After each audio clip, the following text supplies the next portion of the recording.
Hello बच्चों। आज की वीडियो में हम बाल गोविंद भगत पाठ के क्वेश्चन आंसर्स पढ़ेंगे। तो चलिए वीडियो शुरू करते हैं। इस पाठ के लेखक कौन हैं? इस पाठ के लेखक हैं रामवृक्ष बेनीपुरी। इस पाठ में क्या बताया गया है? इस पाठ में एक ऐसे साधारण व्यक्ति बाल गोविंद भगत के जीवन और उनके विचारों के बारे में बताया है जो कबीर की ही तरह ईश्वर भक्ति में लीन रहा करते थे। गृहस्थ होते हुए भी बाल गोविंद भगत अपनी किन विशेषताओं के कारण साधु कहलाते थे? बाल गोविंद भगत गृहस्थ जीवन बिताते हुए भी साधु कहलाते थे क्योंकि वह कबीर को मानते थे और उन्हीं के आदर्शों पर चलते थे। उनका सरल स्वभाव था। वह कभी झूठ नहीं बोलते थे और किसी से झगड़ा नहीं किया करते थे। बिना किसी से पूछे किसी की चीज का प्रयोग नहीं करते थे। वह अपने मस्तक पर रामानंदी चंदन लगाया करते थे और कबीर की ही तरह कनफटी टोपी पहना करते थे। वह किसी से भी अपनी बात को सीधे शब्दों में कह दिया करते थे।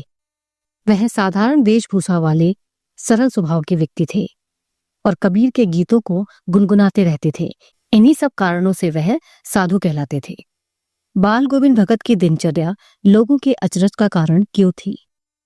भगत जी की दिनचर्या लोगों के अचरज का कारण बन गई थी क्योंकि वृद्ध होने के बावजूद भी वह अपने सिद्धांतों और आदर्शों का नियमित रूप से पालन किया करते थे।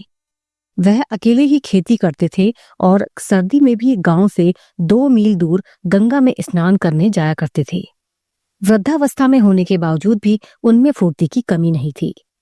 भगत जी का व्यक्तित्व और वेशभूषा कैसी थी? भगत जी सरल स्वभाव के और कबीर के आदर्शों पर चलने वाले व्यक्ति थे। गृहस्थ होते हुए भी उनमें साधु वाले गुण थे। किसी से झगड़ा न करना, किसी को कष्ट न देना और बिना आज्ञा के किसी की चीज को न छूना उनके स्वभाव में शामिल था। वह सर्दी के मौसम में भी गंगा स्नान किया करते थे। गुणों के साथ साथ उनकी वेशभूषा भी साधुओं जैसी थी। सफेद दाढ़ी, सिर पर सफेद बाल और गले में तुलसी की जड़ की माला पहने रहते थे और अपने तन पर बहुत कम कपड़े पहना करते थे। भगत जी के परिवार में कौन कौन था? भगत जी के परिवार में उनका इकलौता बेटा और बेटे की बहू थी। भगत जी का बेटा मानसिक रूप से सुस्त और कमजोर था।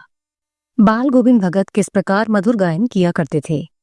भगत जी कबीर के आदर्शों का पालन करते थे और उनके ही भक्ति गीत अपने मधुर स्वर में गुनगुनाया करते थे।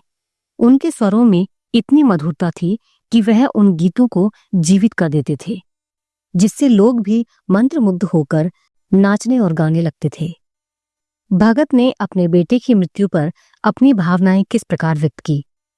भगत जी ने अपने बेटे की मृत्यु पर अपनी भावनाएं कबीर के भक्ति गीत गाकर व्यक्त की। उन्होंने अपने बेटे के शरीर को एक चटाई पर लिटा दिया, उसे सफेद चादर से ढक दिया और कबीर के भक्ति गीत गाने लगे और साथ ही अपने पुत्र वधू से भी शोक की जगह उत्सव मनाने को कहा, क्योंकि उनके अनुसार उनके बेटे की आत्मा का मिलन परमात्मा से हो गया था।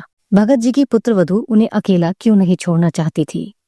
बेटे की मृत्यु के बाद बुढ़ापे में भगत जी का इकलौता सहारा उनकी पुत्र वधू ही थी, जो उनका दिन रात ख्याल रखा करती थी और उसके चले जाने के बाद भगत जी का कोई नहीं था, इसीलिए वह उन्हें अकेला नहीं छोड़ना चाहती थी। बाल गोविंद भगत प्रचलित सामाजिक मान्यताओं को नहीं मानते थे। पाठ के आधार पर बताइए। भगत जी अन्य साधुओं की तरह भिक्षा मांगकर खाने के विरोधी थे। उन्होंने अपने बेटे की मृत्यु के बाद अपने बेटे की बहू को पुनर्विवाह यानी दोबारा विवाह करने का आदेश दे दिया था, जबकि समाज में इसकी मान्यता नहीं है। भगत जी ने अपने बेटे को मुखाग्नि अपनी बहू से ही दिलवाई थी, जबकि समाज में ये पुरुषों द्वारा दी जाती है। इन सभी बातों से ये जाहिर होता है कि भगत जी सामाजिक मान्यताओं को नहीं मानते थे। बाल गोविंद भगत की कबीर पर श्रद्धा किस प्रकार दिखाई देती है और क्यों? भगत जी अपनी फसल को ईश्वर की संपत्ति मानते थे और वह कबीर को अपना ईश्वर मानते थे। इसीलिए वह अपनी फसल को कबीर मठ में अर्पित कर देते थे और वहां से जो भी प्रसाद रूप में मिलता था वो केवल उनका ही उपयोग करते थे। वह कबीर की ही तरह गांव-गांव, गली-गली घूमकर भक्ति गीत गाया करते थे और उनकी वेशभूषा भी कबीर की जैसी ही थी। कबीर की तरह ही गृहस्थ होते हुए भी साधु जैसा जीवन व्यतीत करते थे। वह मृत्यु को शोक नहीं बल्कि उत्सव का अवसर मानते थे, क्योंकि मृत्यु के बाद आत्मा का मिलन परमात्मा से हो जाता है। भगत जी का कबीर के आदर्शों पर चलने का जो कारण था वो था सिद्धांतों और आदर्शों का गहराई से पालन करना और उनको जीवन में उतारना, सादा जीवन व्यतीत करना, ईश्वर के प्रति प्रेम करना और सामाजिक कुरीतियों का विरोध करना।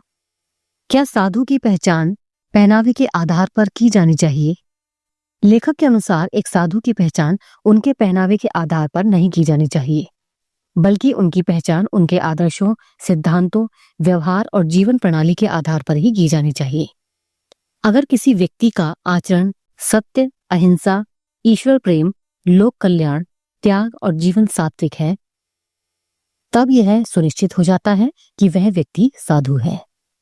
लेखक के अनुसार भगत जी ने मोह और प्रेम के अंतर को किस प्रकार सिद्ध किया? मोह और प्रेम में अंतर होता है। भगत जी को अपने बेटे और उसकी बहू से प्रेम था।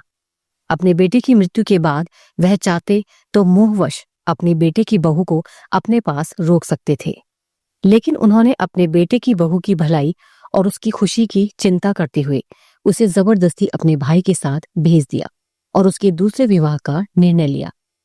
बेटे की मृत्यु के बाद बाल गोविंद भगत ने अपने बेटे की बहू को तसल्ली देने के लिए क्या कहा? भगत जी ने अपने बेटे की बहू को रोने के बदले उत्सव मनाने के लिए कहा और उसे समझाते हुए कहा कि आत्मा परमात्मा के पास चली गई है। भला इससे बढ़कर आनंद की और कौन सी बात हो सकती है? बाल गोविंद भगत की मृत्यु उन्हीं के मुताबिक कैसे हुई? लेखक के अनुसार बाल गोविंद भगत की मृत्यु उन्हीं के मुताबिक हुई। वह बहुत बूढ़े हो चुके थे और बीमार चल रहे थे। एक दिन शाम के समय उन्होंने गीत गाए, लेकिन उस समय वह संगीत माला के टूटे धागे के समान लग रहा था।